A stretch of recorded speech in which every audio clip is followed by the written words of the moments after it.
Welcome to the Ride With Us podcast, a podcast dedicated to the Prescott Rodeo grounds and the world's oldest rodeo. It's history, traditions, some storytelling, and all the events happening at the rodeo grounds. I'm your host, Greg Mingerelli, and it's a privilege to welcome in today a couple that volunteers and has been involved with the rodeo a long time, Chase and Melinda Manzioni. Did I get that right? Manzioni? Not Manzone, Manzioni. Not Manzone, Manzioni. Chase and Melinda, we'll go with that. So thanks for coming in today, guys. Thank you for having us. Well, look, the backbone of our rodeo is volunteers and folks that step in and help out. You guys know better than anybody that we need 500-600 volunteers to put on a rodeo for 8 performances. And first thing I want to do is just say thank you for what you guys do, contributing to our rodeo and helping out. We really appreciate you and couldn't do it without you and your leadership. And so I want to talk about your roles currently, eventually. Chase, you're the chairman of the Ranch Broncs. Yep.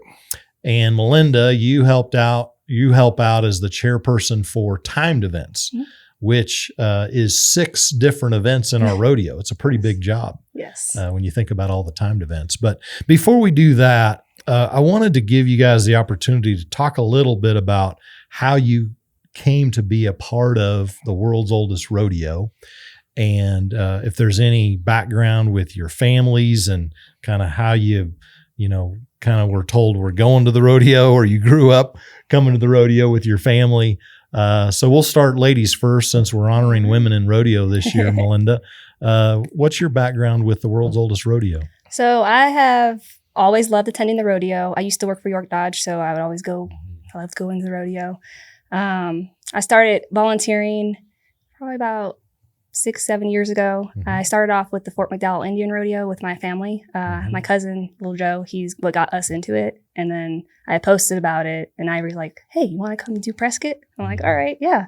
And so that's how that started. And we started off with strip and shoots. So we stripped the steers, calves, and bulls and broncs. And that's how it was fun. I mean, I never thought I would get into rodeo like this. Right. And so I have listeners that don't know rodeo very well. Okay. So Melinda just said she helps with the stripping shoots. So we're going to explain what a stripping shoot, what do you do there? So strip and shoot, when a steer or calf comes in for a timed event, if they have a rope on their head or some type of tie or rope, we put them in a little machine, is what we call it, and we take off the ropes. We have little hooks, take them off, and then put them off into the direct pen.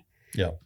Yeah. Thanks for explaining. That could go a different direction with a stripping shoot. You never know. So I want to make sure, but it definitely could. It goes wild. It gets wild sometimes. I want to make sure we knew what we were talking about there. So thanks. She's done a lot more than that. She stripped her own bulls. She's worked the horses. She does really good back there. Yeah. Okay. Yeah. Well, thanks for doing all that. And thanks for helping out. Chase, your family goes back a little ways at the rodeo? It does. My grandfather was a horse trainer back when it was a track. So I've been going to the rodeo grounds my whole life. My dad worked for Budweiser. So, I've run the boot race, done the parade, been going to the rodeo. I grew up on those grounds. I've seen them in their prime to where they are now. And it's been a interesting development. Back in the day, they used to have to bring in everything for the rodeo, set up all the pins, all the chutes, everything every year. So it's a lot of work. It takes a lot of volunteers to do that. Yeah. You've seen a lot of changes over the years, and it's interesting that you have that perspective that it was a horse track. Yeah. Really, primarily, it was a horse track. But for the rodeo, like you said, you had to bring in the chutes and build the arena, and that was all had to be done every year for the rodeo to make it happen, unlike what we have now. Yes. It looks a lot like it does now, because we still had where they got ready for the race, where they put on the saddles. You see all those little stalls. So that's all old school. So it did look a lot better, or a lot the same that it does now with the setup. But yeah, they used to bring it in and take it out every year. Yeah, I was talking to a friend of mine, Johnny Kiekeffer, who used to be a contestant at the rodeo. He was a steer wrestler. And we were talking about parking. And he's like, a lot of people don't realize you had to park your rigs on the track. You probably saw that, Chase, Oh, yes. where, the cowboys were parking their rigs literally on the track for the rodeo. It's a lot different than it is now. I mean, it's just come a long ways, you know? We don't do the horse racing here anymore. Yeah. Well, it's cool you have that perspective, Chase, that the historical perspective, and saw things when the track was running. That would run from Memorial Day to Labor Day, more or less. May to September, and yet put on the rodeo there every summer. So it's a cool thing that you have that perspective. A lot of people don't understand what that looked like with the horse track, and that the horse track was the main event, really, and the rodeo happened on the horse track there with a lot of work and a lot of effort. So, well, look, before we get into kind of your specific areas of work at the rodeo, you guys had a pretty cool event happen October 12th, 2024. We did. So why don't you tell our listeners a little bit about what happened last October? Well, we got married. We got married right in front of the bucking chutes. Yep, right in the arena. I rode in on horseback and out on horseback, and pictures of horses on horseback. It was pretty unique. Everyone that went said they had a lot of fun. Yep, they loved it. And That's all I she get. loves the rodeo. Yeah. I tried to talk her out of it, and she Really? goes, no way. He's So like, it "Are you was sure? definitely Are you her sure? choice. You sure?" All right. He'd always ask me, "Are you sure?" I'm like, "Yes, it's perfect. We're rodeo people. I love cowboy stuff. Anything be in it. Might as well support our hometown rodeo grounds." I'm sorry. I was cyber stalking you guys before the show, and looking on Facebook, and there were some very cool pictures of the wedding. And like you said, Chase, the out gate that's between the bucking chutes there, right under the announcer stand, that was the center stage. Yeah, that was center stage. So, I mean, it's kind of crazy to think about how much time I've spent on that property, and then to get married on that property for her to choose that. It was kind of surreal. I bet. It's just another life stage point in my life where there's that property, and it's part of my life forever. Yeah. Well, maybe if we get your permission, we'll have our engineer here throw up some photos of the wedding on the video. That'd be kind of fun for people to see. You had longer hair, by the way. I did. I had that hippie hair all the way down to my back. I was going to say, your hair was as long as Melinda's. It took 2 weeks after the wedding, and that was gone. Yeah, I went and did some sandblasting, and that was that. I cut it off. Went home, and he's like looking at me like, I'm like, "What did you do?" He's looking at me like, "Oh, you cut your hair." He's like, "I did." Yeah, it's gone. I don't miss it at all. We were supposed to cut it at the wedding. Oh. Yeah, it was supposed to be before the reception. Yeah. It was Okay. supposed to be a surprise. Okay. And then we're like, "No, we just don't do it." Okay. We don't want to do it.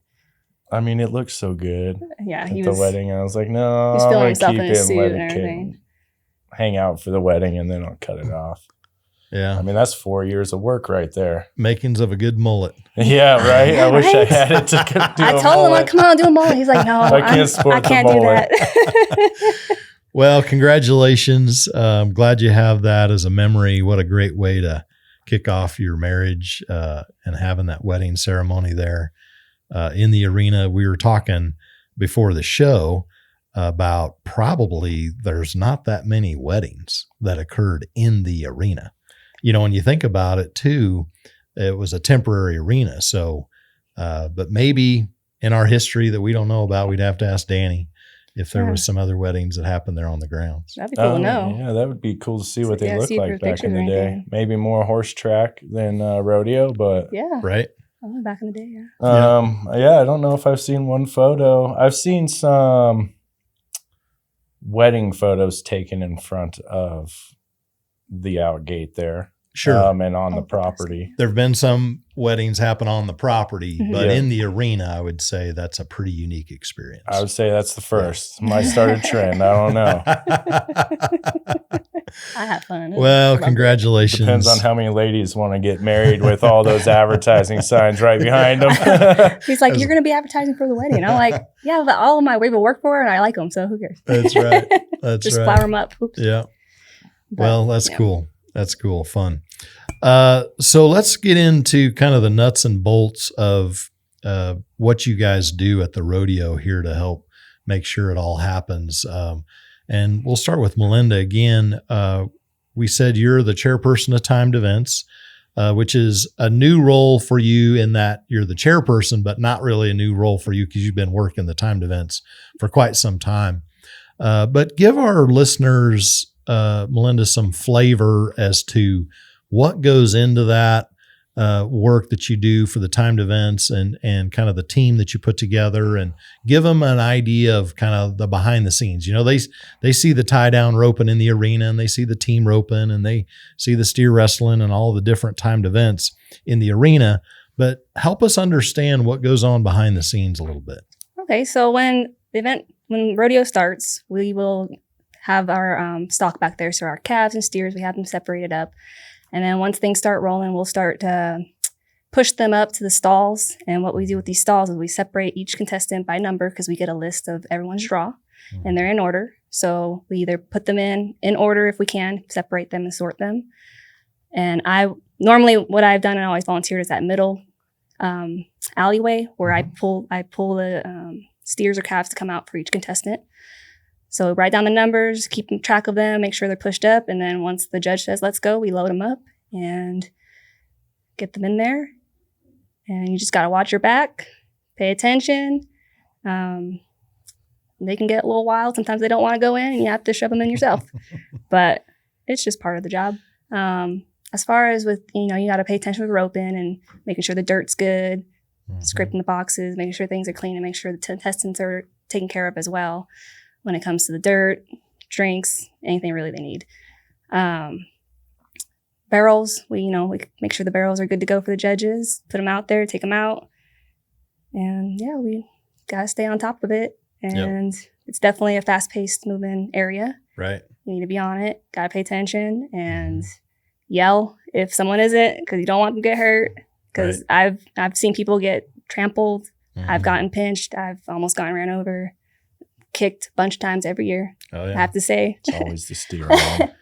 Yeah. It's Every always time. the steer that kicks you. You got to be pretty organized, Melinda. You talked about the Cowboys do a draw to get their steer or their calf ahead of time.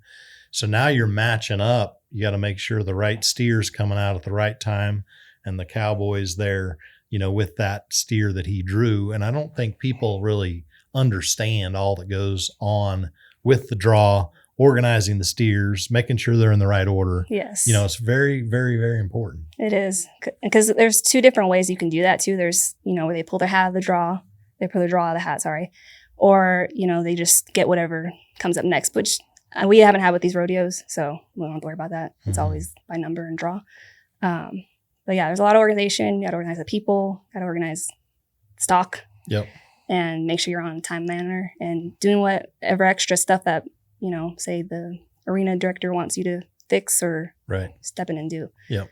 But yeah, that's. Yeah. Well, I, again, just can't say enough of how grateful we are for you and your work there. And, you're a busy lady during the rodeo because like we talked about, there's 6 timed events, breakaway barrels, steer wrestling, team roping, tie down roping, bulldogging and bulldogging. And so, there's not a lot of downtime. Is there any downtime? A little bit when we have the wild horse races or, bull riding, but that's really the tiniest bit. Or the when we have our the shows, performers, but not very much downtime. Yeah. Well, as you know, Jim Dewey Brown runs a pretty tight ship, and I really appreciate that because he's always thinking about the spectator, right? He's thinking about the fans. He doesn't want downtime, and we don't. I notice it more when I go to other rodeos, and I'm like, wow, what's going on? Like, there's nothing going on here for, a minute or two or whatever. And, Jim keeps things moving, and you're a part of making sure that happens to make sure everything's ready for those next events. I have a new nickname for Mike Alderete. You talked about the ground. Yeah. And I had him in for a podcast. My nickname is 5-time because he's gotten the best ground 5 times. So he does, as you know, an amazing job taking care of that arena. You both takes know that. A lot of pride in it. He has such great really advice. does. He's like down to the detail of the dirt. Yep. It's wild. It's amazing to listen to him talk about it. So I was stalking you guys. I found a photo of you guys sitting on the rollers together. That's right. And for our listeners, we're talking about Mike Alderete. If you follow the podcast, you probably saw the podcast with Mike. He's won 5 times best ground and does an amazing job. But one of the things we do is seal up the arena with those rollers. And when everybody's walking out after the bull ride and those things come out, well, I should say after slack last year. Slack's going to be different this year, as you know. It'll be before the performance this year. Yeah. But anyway, at night, that arena gets rolled. And anyway, I saw a photo of you guys sitting on the rollers. So do you help out doing that as well? Yeah. We do. I asked him, I was like, do you need help? He's like, yeah. I was like, well, teach me. And he taught me. And she picks it up quick. That's it. Yeah, it's pretty fun. They got a kick out of it. I think she might be one of the few girls that runs the equipment. There you go. There you go. Mike trusted you on a piece of equipment. That's a big deal. So she runs the water truck. Oh, nice. She does a lot. Nice. A lot of work. Yeah. Well, he taught me, so how to run this equipment.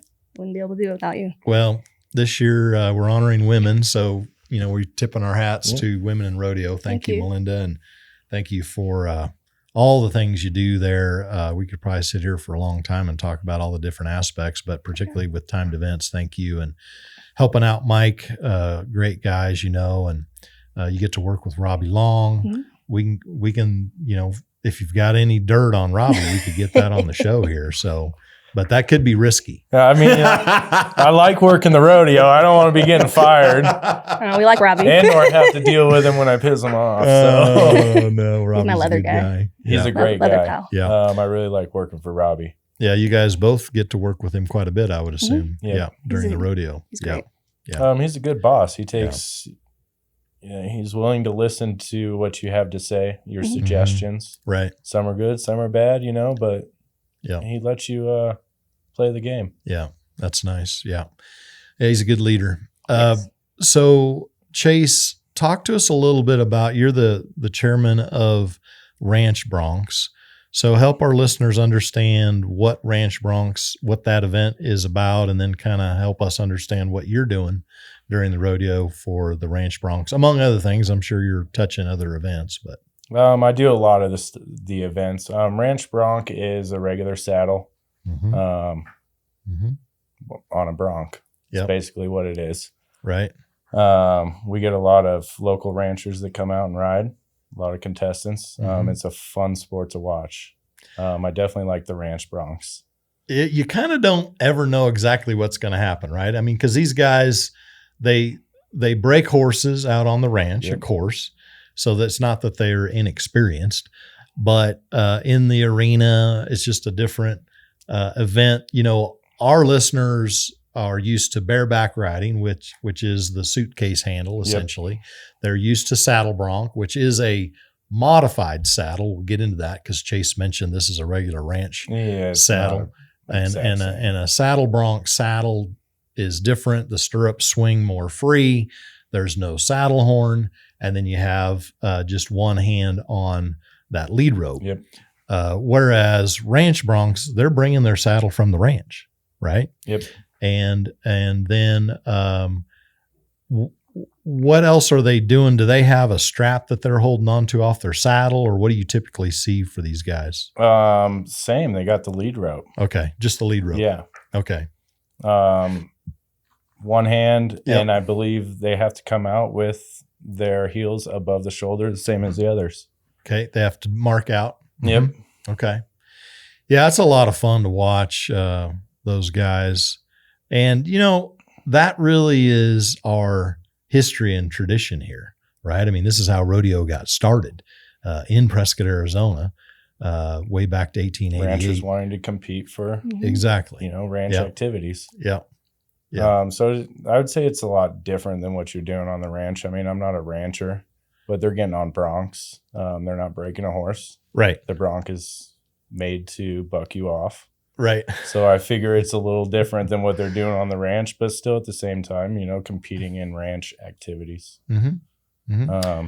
What else do you get involved with there in terms of events or kind of behind the scenes during the rodeo? So I do the wild horse, all the stripping for that. I do the out gates and a lot of the other stuff for the broncs, the bulls, do the sheeps, and I start helping with timed events. I pretty much run it all day long. Yeah. So this year I'll be helping out quite a bit on the timed event side. I think we got some new guys to do the stripping for the steers and the tie down. The wild horse is kind of crazy. We're jamming 7-11 horses through that, and we got only 7 minutes to strip them before we have bulldoggers come through. And Jim, he doesn't like the downtime, so you really got to be on your game. Yeah. And this is stuff people wouldn't know, right? Behind the scenes, how all the clockwork happens behind the main arena gate to make sure that everything goes off on time. You're talking about stripping down the horses that were used in the wild horse race has to happen quickly and get out of the way so that you can get to steer wrestling. Yeah, because if not, the steers are on top of you. Yeah. And it gets hectic. I mean, you turn one horse around, and these are wild horses, so they don't have much handle from humans. So one gets turned around, that's, a minute and a half to get them turned back around to go through the chute. You got side saddles. They don't fit through the chute, and the equipment is very expensive. So the contestants, they want you to take care of their equipment. They don't want you to break it. So side saddles don't go through the gate. You got to strip them before. Got it. Okay. So it gets tied up. We end up with steers in there probably 3 nights out of the 7. Okay. There's not much we can do about it. Yeah. Saturday's a long day. It is. Right? It's a double. People don't think about it. And you guys may not have to deal with anything regarding the parade, but having 2 perfs in one day is a pretty long day, right? Yeah, it is. We're there early in the morning until. But PFD, I believe they put on the parade. We do. Plus, we got the new stuff going down at the high school. I mean, PFD puts on a lot. It takes a lot of effort to put on the 4th of July here. A lot of volunteers. That's right. That's why we're at 500 plus volunteers and always looking for more. Yep. Right. Yeah. Well, it's a great group of people. You know that, once a month on Fridays, we get together and have a meal together and hang out.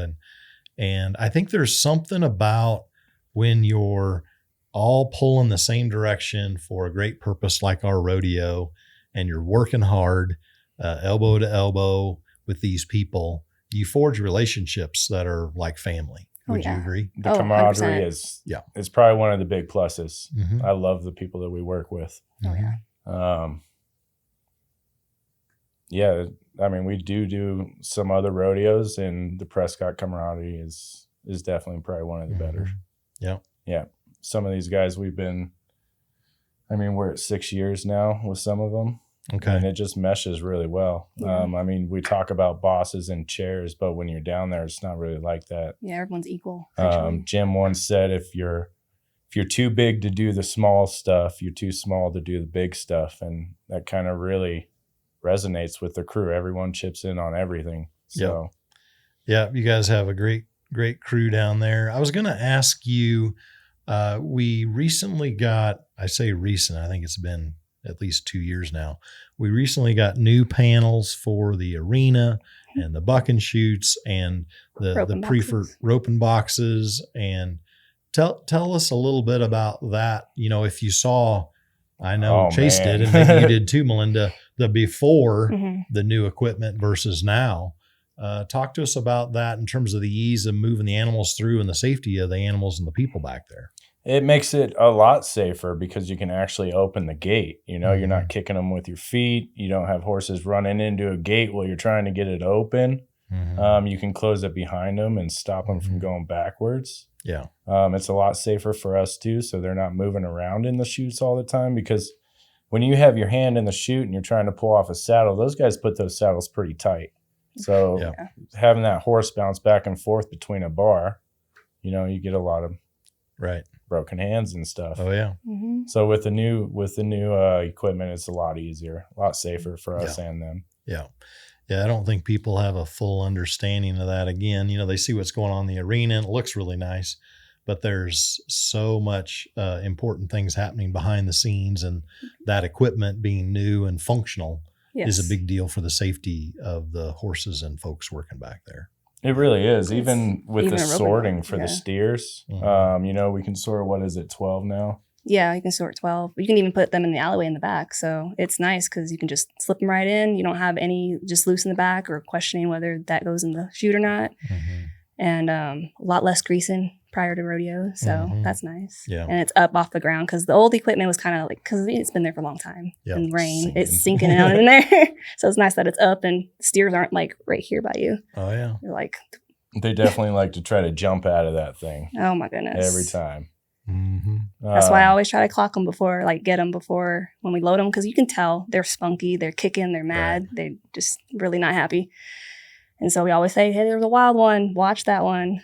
And they'll put their arms over, hands over, make sure. But that's still has a couple that come through, but. Yeah. Always exciting. So over the years, do you have a story for us? Maybe something meaningful about the rodeo? I mean, beyond getting married in the arena, that's pretty meaningful, but or maybe a funny story for our listeners around the rodeo and some of your experience at the rodeo? Probably my coolest experience is when you're sitting in the stands, you really don't get to see the personality of the animals. What was it? It was a couple of years ago. We had a bull, and he liked to be pet. And he would come up to the rails and he'd get you to pet him, and you'd stop and he'd move and he'd pet. And then you sort him out and he goes to go to the chutes, and he just gets completely jacked on adrenaline. He knows what's coming. He knows what his job is, and he wants to do it. He goes in the arena, does his thing, comes back to the stripping chutes, goes back into that pen, and 2 minutes later, he's up against the rails wanting you to pet him again. And I just thought that was really cool. I got to see a different side that you can't see from the stands.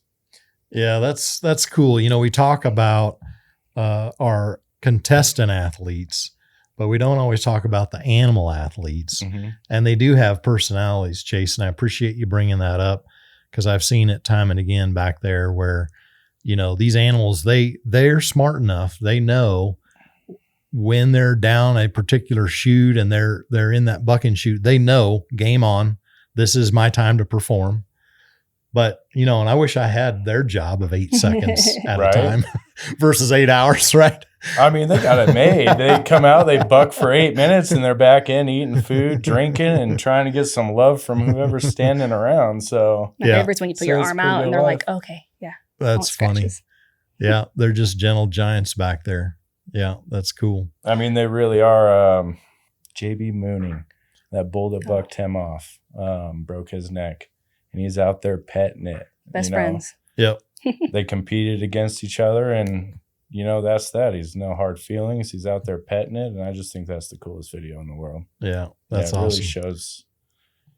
I think they know what they're doing. They know what their job is. Yeah. Yeah. Well, that's a great story. I appreciate you sharing that with our listeners, so they get at least a glimpse of what that looks like behind the scenes there. Melinda, anything that you can think of, a story? I think my favorite story so far was I was working some outgate, one of the outgates. Keep hitting that. And this bull just came up because I thought it was the gate, and it just sit there, and I'm like, go. And everybody just went, Phook. And I was like, no, that's interesting. I shouldn't have done that, but I did. And that was probably the coolest thing, because it's seeing that animal. It's like that big bull. You're like, you know they can move, but that's if they want to. So you kind of learn to respect that animal a whole lot, especially even those steers. Because when you get kicked by them, it's like, I'm so glad it's you and not them. But yeah, I say every year it's not a rodeo without getting kicked at least once or something. So that's for me for sure. Yeah. Well, I can't say enough good things about volunteers. What kind of message would you have for our listeners in terms of encouragement to be a volunteer at Prescott Frontier Days? I would say if you're thinking about it, come do it. I mean, we don't need just people to handle the stock. We do beverage, ticket sales. We have a lot of different places for people. So if you're intimidated by the stock, we have somewhere else you can volunteer. And our rodeo operates on volunteers. If it wasn't for the volunteers, we wouldn't have a rodeo. We wouldn't have the Prescott 4th of July, really. You know, like I said, I've been here since I was a kid. I was born in Prescott Hospital, raised in Chino. I've been going to the rodeo my entire life. I've been doing the 4th of July here my entire life. And I didn't know until I met her and she brought me there that it was put on by volunteers. I thought the city of Prescott did it. Okay. And it really is. It's the community that comes together, volunteers their time to put this on. And if you enjoy it, I would say come and volunteer. We need all we can get. Yeah, absolutely. Especially women too. If you are interested and you think that, again, you don't have to work with stock, but if you have that grit and you're like, I want to do this, hit us up. Volunteer. That's all you have to do. Yeah. Don't you think it's also a part of being a part of something bigger than yourself, right? Because every person is important. Jim, Dewey, and Robbie make sure everybody knows that. And to feel like you're not just a spectator watching now, you're actually helping produce something that is amazing, that people love, that's a part of our heritage for 138 years. It's a big deal to feel like you've got some part to play in our rodeo that way. It does. I mean, we attract people far and wide. We even have some spectators that come from overseas. So 14 countries. 14 countries. That's awesome. 40 states. And it's a little bit more than that. I mean, the revenue that it brings into Prescott, you know, it's a big time for stores to make money. Yeah. So having the local community behind us and volunteering is big. Yeah. And it only makes it bigger. Right. Right. So June 30th to July 6th is our rodeo. Want to make sure our listeners know to go to worldsOldestRodeo.com. You guys know this as well. We had amazing ticket sales the first week. I think we've sold out 3 or 4 performances. So I say that to encourage you to get your tickets. Go to worldsOldestRodeo.com only. Anything else is a scam. So make sure you go to our website or call our phone number or come to our rodeo ticket office to get your tickets. We're going to celebrate women in rodeo. Melinda, thank you for what you do for a rodeo, and Chase as well, but we're honoring women. That's all right. Should take the spotlight. I'm just kidding. Anything else you'd like to add? If you want your tickets, buy them now. I can't tell you how many times I've seen friends from Phoenix, family even, that waited too long. It's going to sell out. Yeah. So if you want to see the rodeo, buy them now. Buy them now. Or even if you just want to come watch. The vendors are great. Food's great. Vibe, people, volunteers. Everything is awesome. Yeah. Well, thank you both for what you do for the world's oldest rodeo. Appreciate you guys. Thanks for coming in. I know you got a lot going on, and so I appreciate you taking the time to come and talk to us today. Thanks for listening out there. Thanks for tuning in to the Ride With Us podcast. That's all we have for you this time, and we'll see you next time.